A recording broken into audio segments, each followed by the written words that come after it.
From the roar of the crowd to the roar of the engine, this is Pit Pass.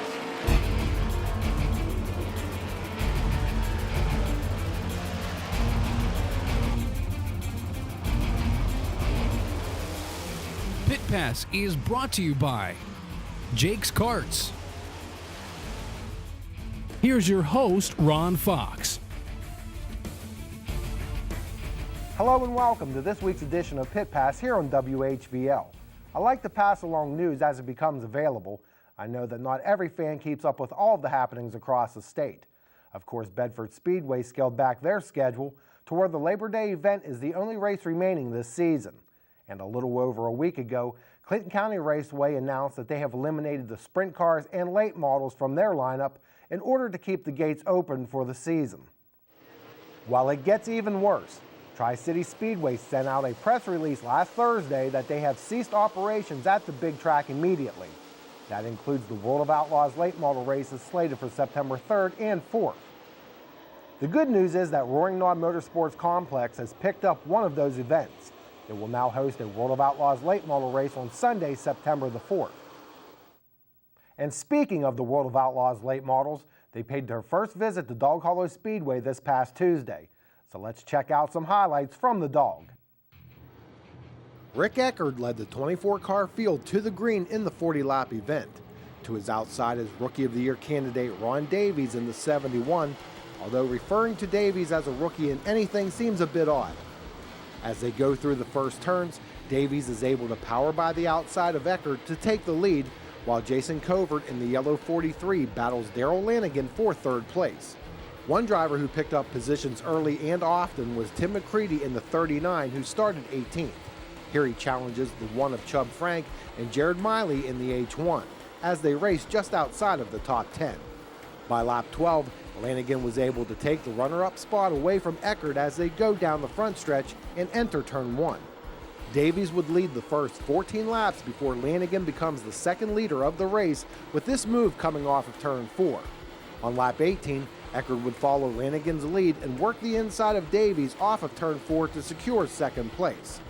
4 laps later, it was Josh Richards' turn to take a position away from Davies. Again, it was on the low side and exiting turn 4.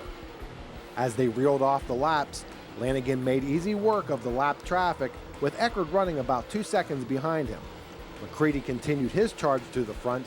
Here he works on the 6th place machine of Clint Smith in the 44, while Covert is just ahead of them in 5th place.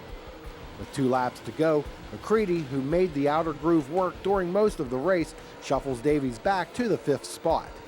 Meanwhile, Lanigan was able to beat Eckerd to the line by more than a second and a half to garner his 5th checkered flag of the season.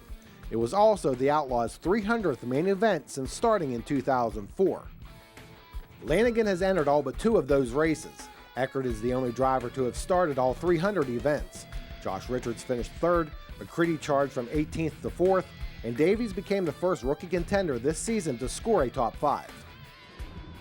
Joe Martin started on the pole for the FASTRAK Northeast Regional race at Dog Hollow.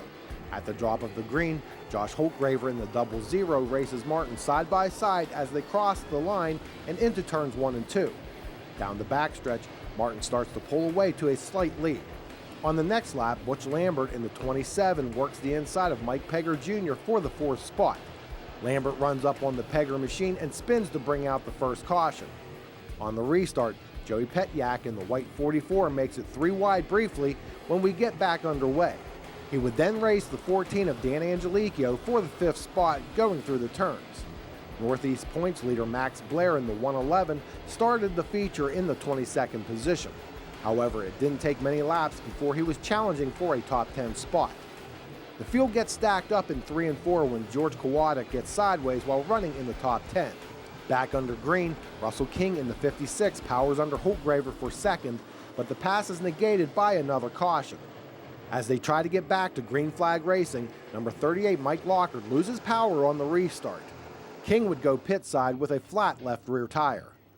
Once back to actual racing, Andrew Satterley in the white number 2 works the outside of Holtgraver to take the runner-up spot. King and Lambert both overcame their earlier misfortunes. They are 3 wide going into turn 3 when Petyak and King get hooked together. they would get separated but lose several positions. Martin had a comfortable lead when another caution allowed Satterley and the others a chance to make up some ground on the leader. With 6 laps to go, Martin chooses the outside on the restart. He is side by side with Satterley, while Holtgraver, Pegger, Blair, and the white number 1 of Tom Snyder Jr. contest positions 3 through 6. Satterley would stay within striking distance for a few laps. Coming down to take the white flag, Blair is able to pass Angelicchio for the 5th position as they go through turns 3 and 4. Martin would widen his lead over Satterley to garner the victory after leading all 25 laps. Congratulations, Joe, on your first regional win this season. Now on those restarts, seems like Holtzgraver and Satterley were able to stay with you for a little bit, then you pulled away from them. Yeah, we decided to go with the harder tire there, being after the Outlaw race, and we run here quite a bit, so we had a good idea of what we wanted to do with the tire, and those cautions did hurt us, but it wasn't enough to, make up the difference. Once we got rolling, though, I could feel it come in after, 2 or 3 laps, and we were pretty good to go, I think. Now, Joe, you run here fairly regularly at Dog Hollow, but then you also run the regional series, and you seem to be one of the faces of the series. Tell us what you like about it. I wouldn't be doing this, if it wasn't for FASTRAK, what Mike and Vicky have done.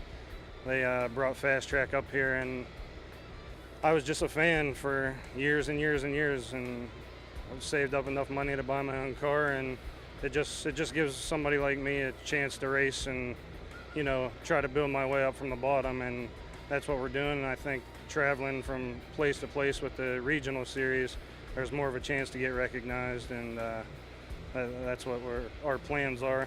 We were planning on doing the whole tour, and we run into some money trouble, had a bad streak of luck there, and had to miss 2 shows. So now we're just gonna, go to support them as much as we can, but we're out of the points race. So, if we have to travel too far, we might decide to stay home. But we're sure grateful for everything Mike and Vicky have done. The FASTRAK Northeast Series it's top notch. And you got some experience there working with Mike Blows, so that certainly had to help. Right, yeah, and Mike's, I think he's up in the 30s for wins here at Dog Hollow, so he got me a good baseline. I garaged with him for 2 years, and if it wasn't for him, we wouldn't have, I had a clue, but, he really helps us anytime I have a question about the mechanical side of it or, need some setup help. He's always right there for me and, gives me the right advice. Satterley was disqualified in post-race tech inspection for a carburetor spacer infraction. That moved Mike Pegger Jr. into second, followed by Tom Snyder Jr., Max Blair, and Dan Angelicchio. Coming up next, the UFO Late Model Series pays a visit to Heston Speedway this Saturday. We talked to track owner Dave Erickson about improvements to the facility. And later, some highlights from Saturday night's action at Marion Center Speedway. Pit Pass returns right after this. When you think golf carts, think Jake's Custom Golf Carts. With over 300 stock and lifted carts at their shop, you'll find the cart you need or have Jake's build one to your specs. Custom airbrushing, lift kits, sport shifters, rear seats. You name it, with the expertise and craftsmanship people have come to expect from Jake's. Come see for yourself why Jake's is the nation's premier golf cart provider. Jake's Golf Carts, Route 522 McVeigh Town. Online at jakesgolfcarts.com.